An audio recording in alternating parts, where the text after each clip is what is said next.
The deal honours the referendum result and is good for both the UK and the EU.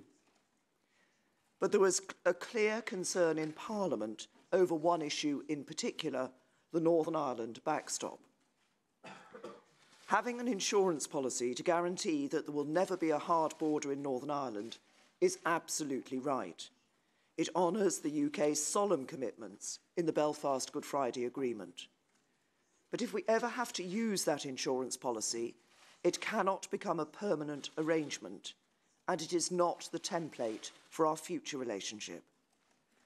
The deal that MPs voted on in January was not strong enough in making that clear, and legally binding changes were needed to set that right. Today, we have agreed them. First, a joint instrument with comparable legal weight to the withdrawal agreement will guarantee that the EU cannot act with the intent of applying the backstop indefinitely. If they do, it can be challenged through arbitration, and if they are found to be in breach, the UK can suspend the backstop.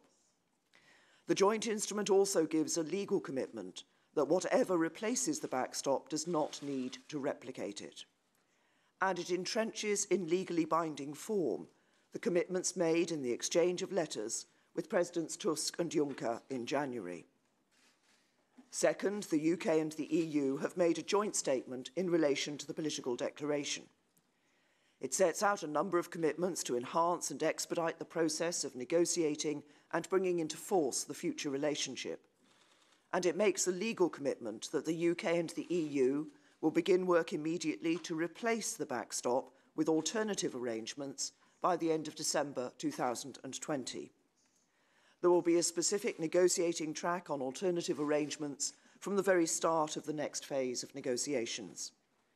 It will consider facilitations and technologies, both those currently ready and emerging. And the UK's position will be informed by the 3 domestic groups announced last week for technical experts, MPs and business and trade unions.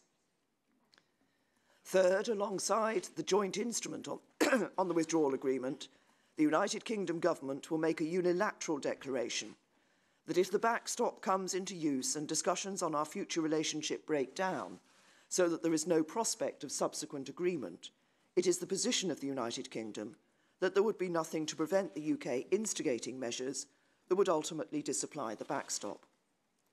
Unilateral declarations are commonly used by states alongside the ratification of treaties. The Attorney-General will set out in legal analysis the meaning of the joint instrument and unilateral declaration to Parliament.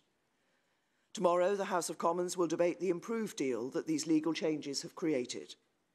I will speak in more detail about them when I open that debate. MPs were clear that legal changes were needed to the backstop. Today, we have secured legal changes. Now is the time to come together to back this improved Brexit deal and to deliver on the instruction of the British people.